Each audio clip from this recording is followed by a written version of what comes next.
भगवान शिव माता सती को लेकर कुंभज ऋषि के आश्रम में कथा सुनने के लिए गए, कथा श्रवण करने के लिए।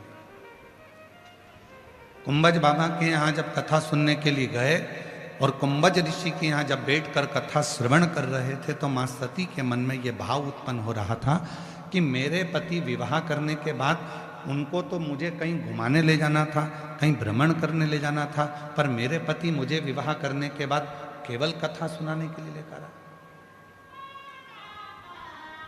जो नियम भगवान शंकर ने सतयुग में प्रारंभ करा था वो नियम आज तक संसार में चल रहा है। और मुझे उम्मीद है जो नियम मेरे देवादिदेव महादेव ने सतयुग में प्रारंभ करा था वो आज भी कलयुग में निपटा है, वो भी कलयुग में चलता है, वो भी कलयुग में चल रहा है। और आपके घर पर भी वो नियम चल रहा है। माता सती के साथ शिव जी का विवाह हुआ और माता सती को लेकर शिव जी कथा सुनाने के लिए लेकर गए। आज भी प्रत्येक घर में नियम है, लड़के की शादी होती है, घर में बहू आती है और बहू आने के बाद में उसको सत्यनारायण भगवान की कथा में बिठाया जाता है, कथा सुनवाई जाती है। दोनों बना और बनी को, दोनों दूल्हा दुल्हन को बिठाकर कथा सुनाई। हमारे मध्य प्रदेश में ऐसा नियम है, राजस्थान में है क्या? कथा सुनवाते हैं उनको। जब दोनों दूल्हा दुल्हन आते हैं, घर में शुभ कार्य होता है तो सत्यनारायण जी की कथा, भगवान की कोई कथा, कोई पितरों की पूजन, कोई अनुष्ठान करवाया जाता है जिससे उनको लगे कि हमारे पूर्वजों का ये अनुष्ठान है।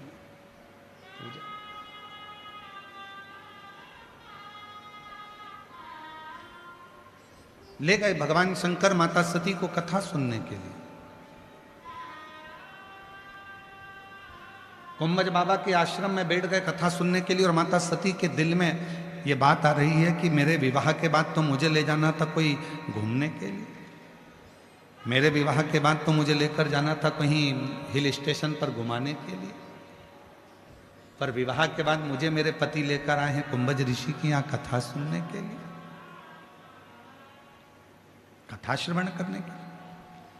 सती ने मन में ये विचार करा कि मेरे पति भी मुझे कहाँ लेकर आए, इससे तो अच्छा है कि मेरे प्राण ही चले जाते, मैं जलकर भस्म ही हो जाती तो अच्छा था।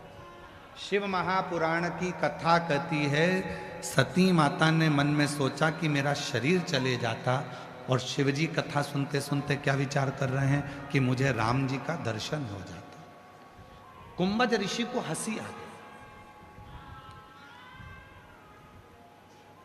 बाबा कुंभज ऋषि मुस्कुराए, हंसे। भगवान कुंभज ऋषि को बड़ी हंसी आ गई और कुंभज ऋषि जैसे ही मुस्कुराए, जैसे ही हंसे तो शिव जी ने पूछ लिया कि तुम हंस क्यों रहे हो। तो भगवान कुंभज ऋषि ने शंकर भगवान से कहा, मैं जानता हूं कि तुम मुझसे पूछ रहे हो कि मैं हंस क्यों रहा हूं, पर इस लीला को तो तुम भी जानते हो कि मेरे हंसने का कारण क्या है, मैं क्यों हंस रहा हूं इसका कारण तो तुम भी जानते हो। तो शिव जी हंस दिए और भगवान शंकर ने पूछा कुंभज ऋषि से, मैंने सुना है कि कथा सुनते समय जो मन में आता है वो मिलता जरूर है, मैंने जो मांगा क्या वो मुझे मिलेगा? कुंभज ऋषि कहने लगे, क्यों नहीं मिलेगा, पर सती ने जो मांगा है उसको भी मिलेगा। सती ने क्या मांगा? मैं जलकर भस्म हो जाऊं तो अच्छा। और शिव जी ने क्या मांगा? राम का दर्शन हो जाए तो अच्छा। दोनों की मुराद पूरी हो गई। बीच रास्ते में राम जी का दर्शन शिव जी को हो गया और राम जी का दर्शन जैसे ही शिव जी को हुआ, सती मैया परीक्षा के लिए जाने लगी।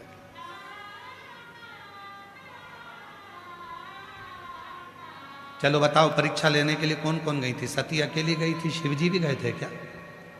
जम के तो बोलो। नहीं। कौन गई?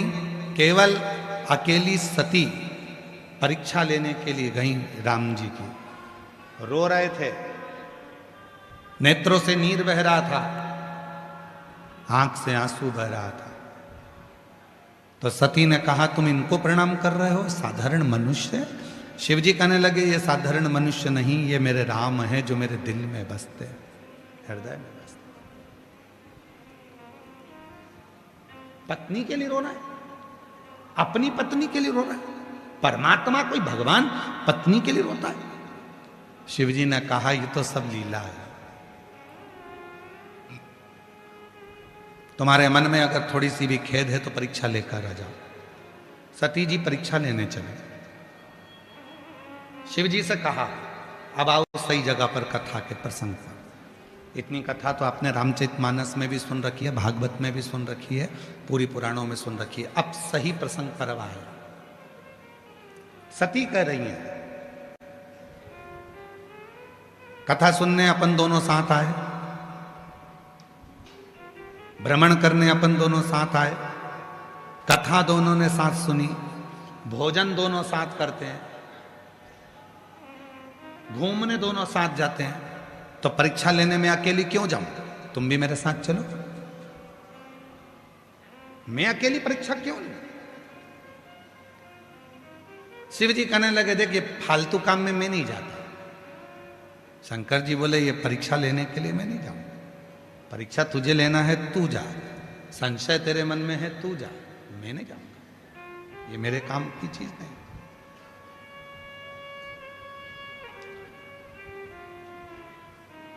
परीक्षा लेने मैं जाऊं? हाँ, परीक्षा लेने के लिए मैं नहीं जा सकता। जाओ तुम परीक्षा लो।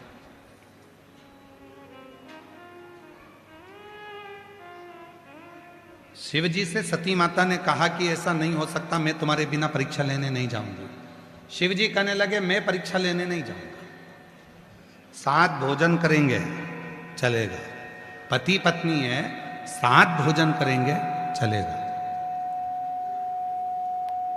साथ घूमने चलेंगे चलेगा, साथ मोटरसाइकिल पे बैठेंगे चलेगा, साथ फोर व्हीलर में बैठेंगे चलेगा, साथ कथा सुनने चलेंगे चलेगा, साथ माल घूमने चलेंगे चलेगा, साथ शॉपिंग करने चलेंगे चलेगा। पर याद रखना बीमारी तुझे हुई है और तू कहे कि मुझे इंजेक्शन लग रहा है तो तुम भी लगवा, चलेगा? अरे जम के तो बोलो नहीं चलेगा। शंकर जी ने कितनी सुंदर बात कही कि बीमारी तुझे हुई है, परीक्षा तू लेने जा रही है, संशय तुझे हुआ है, टेंशन तुझे हुआ है, अहंकार तुझे हुआ है, तो दवाई तुझे लेना पड़ेगी। अब कई लोगों की आदत, अब तुम हॉस्पिटल में जाओ और पत्नी बीमार पड़ गई और पत्नी पति से कहे जी अपन साथ में रोटी खाते थे, साथ में रहते थे, साथ में घूमने जाते थे, साथ में ससुराल जाते थे, साथ में शॉपिंग पे जाते थे, साथ में मॉल जाते थे, साथ में ये काम करते थे, साथ में वो काम करते थे। एक काम करो ना, जब साथ में रहते थे, साथ में भोजन करते थे, साथ में रोटी खाते थे, साथ में अपन पानी पीते थे, साथ में अपन ये सब काम करते थे, तो फिर एक काम करो कि मैं बीमार पड़ी हूं तो साथ में इंजेक्शन भी लगवा।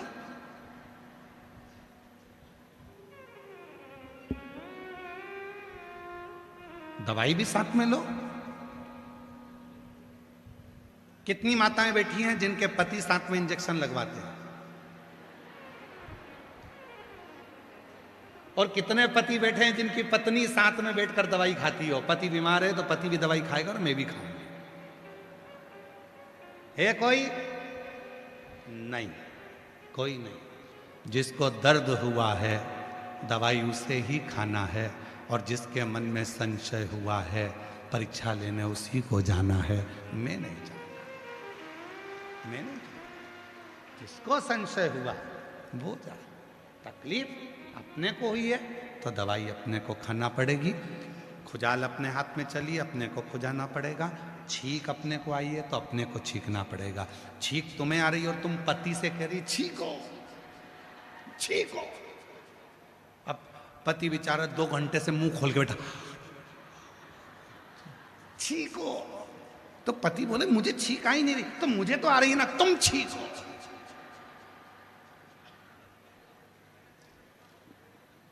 मैं तुम्हें इतना प्रेम करती हूं, इतनी चाहती हूं, और तुम मेरे लिए इतना सा नहीं कर सकते?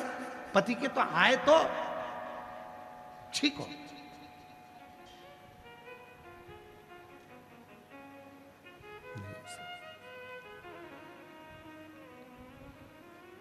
दर्द अपने को है तो दवा अपने को खाना है, कष्ट अपने को है, दुख अपने को है, तो एक लोटा जल चढ़ाने अपने को ही मंदिर जाना है, कोई दूसरा नहीं, कोई दूसरा। कई लोग कहते हैं तुम हमारे पास में आओ, हम तुम्हारे लिए ये वाला अनुष्ठान करेंगे और तुम एकदम ठीक हो जाओगी। हम शिव पुराण कहती है, हम शंकर पर विश्वास करने वाले, हम किसी के ऊपर भरोसा करने वाले नहीं, हम शिव पर भरोसा करने वाले। कोई कहता है मैं तेरे लिए ये वाला अनुष्ठान करूंगा, मैं तेरे लिए ये पाठ करूंगा, मैं तेरे लिए ये उपाय करूंगा, मैं तेरे लिए ये अनुष्ठान करूंगा, मैं तेरे लिए ये करूंगा, मैं तेरे लिए वो करूंगा। शिव महापुराण की कथा कहती है तुम्हारे मरने के बाद अगर तुम्हारे बेटे सैया दान कर रहे हैं तो ये मत सोचना कि तुम्हें मिली है। तुम्हारे मरने के बाद तुम्हारे बेटे अन्न का दान कर रहे हैं, यह मत सोचना कि तुम्हें मिला है। तुम्हारे मरने के बाद तुम्हारे बेटे अगर गीता का पाठ कर रहे हैं तो यह मत सोचना कि तुम्हें मिला है। तुमने जो जीते जी दान करा, तुमने जो जीते जी कथा सुनी, तुमने जो गीता जी का पाठ किया, तुमने जीते जी जो भजन किया, बस वो ही तुम्हारे साथ जाना है। मरने के बाद तो एक क्रम है जो निभाना, अपने जीते जी जो तुमने कर लिया।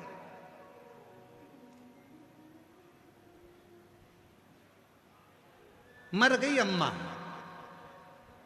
ट्रेन में बैठ के हरिद्वार ले जा रहे हैं, इत्ते से लोटे में भरकर, और सियोर वाला बाबा कहता था लोटा भर के जल चढ़ा रहे हो, लोटे में खुद पहुंच गई, लोटे में, पर जल नहीं चढ़ाया। रिजर्वेशन कराया, घर के लोगों ने कहा तुम्हारा टिकट अलग कराना, अम्मा का टिकट, माताजी का टिकट अलग कराना, तो माताजी का टिकट अलग कराया। एक सीट माताजी की खाली सीट थी, लोटा रखा था, कोई दूसरा चढ़ गया उस पे तो चिल्ला के दौड़ा, मेरी अम्मा बैठी है, उतर नीचे उतर, अम्मा बैठी है। तो वो बेचारा बोला कहाँ है अम्मा तेरी, वो दिख नहीं रहा, लोटे में है। अच्छा, अब भोजन करने बैठा तो घर के लोगों ने कहा था कि ले जा रहे हो हरिद्वार तो पहले अम्मा को खाना खिलाना। पत्तल लगाई, अम्मा की सीट पे रख दी, अम्मा खा लो। अब अम्मा कोई जिंद थोड़ी ना है कि लोटे में से निकल के ही करके खाए,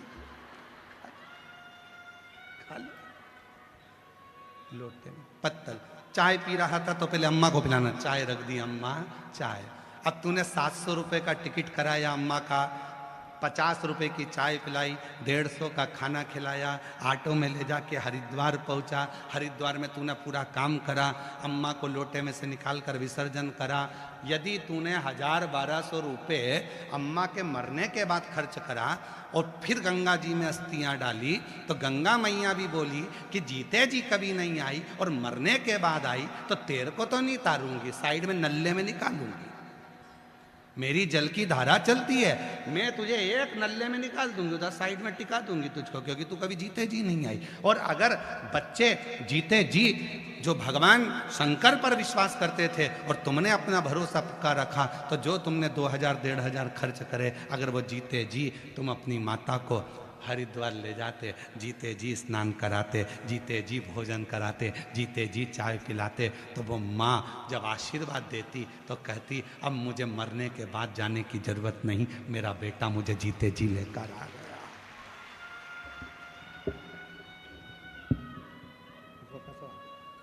मेरा बेटा मुझे जीते जी लेकर आ गया, अब मुझे जाने की जरूरत नहीं।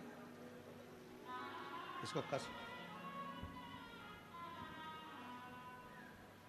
हम जीते जी तो सम्मान नहीं कर रहे, हम जीते जी तो आदर नहीं दे रहे, हम जीते जी तो सत्कार नहीं कर रहे, मरने के बाद क्या विचार कर। शिव पुराण कह रही है अपना दुख किसी से मत कहो, अपनी तकलीफ किसी से मत कहो। लोग हंसेंगे, ताना कसेंगे, पहले सेठानी बनकर घूमती थी, अब जगत में रोती फिर रही है, किसी से मत कहना है। एक कहना अपने बाबा से, अपने बाप से, अपने पापा से, अपने पिता से, दूसरा कहना अपने पति से, दूसरा कहना अपने पति से, और तीसरा कहना मेरे शंकर ओ घड़दानी त्रिकालदर्शी कैलाशी विनाशी शिव से, और किसी से नहीं, किसी से नहीं। सती, मैं परीक्षा लेने के लिए नहीं जाऊंगा। सती कर रही है, अपन दोनों साथ भोजन करते थे, साथ पानी पीते थे, साथ घूमने जाते थे, साथ कथा सुनी है, तो परीक्षा भी साथ लो। शिव जी बोले ना ना ना ना ना ना, बीमारी तुझे हुई है तो इलाज तू करवा, मैं नहीं जाऊंगा। अहंकार तेरे मन में प्रकट हुआ है, अभिमान तेरे मन में आया, तृष्णा तेरे मन में, परीक्षा लेने का भाव तेरे मन में आया, मैं नहीं जाऊंगा, मैं नहीं। ठीक है,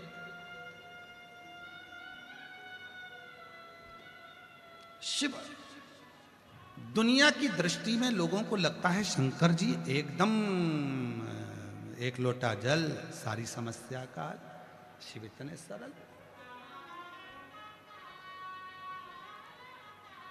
महाराज, जो व्यक्ति जितना ऊंचाइयों पर बैठता है ना, उसको उतना गंभीर होना पड़ता है।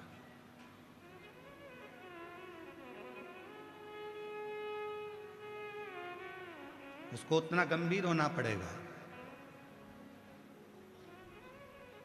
जो व्यक्ति जितनी ऊंचाइयों पर बैठता है उसकी उतनी आलोचना होती है। जो व्यक्ति जितना ऊपर की ओर बढ़ता जाता है उसको बहुत गालियां दी जाती है। जो व्यक्ति एकदम तरक्की कर कर ऊंचाइयों पर जाकर बैठ जाता है उसकी आलोचना होगी, अपशब्द कहे जाएंगे, ताने दिए जाएंगे, गाली दी जाएगी, पर उसको गंभीर होना पड़ेगा। जैसे हमारे भारत के प्रधानमंत्री नरेंद्र भाई मोदी जी, जैसे प्रत्येक प्रदेश के मुख्यमंत्री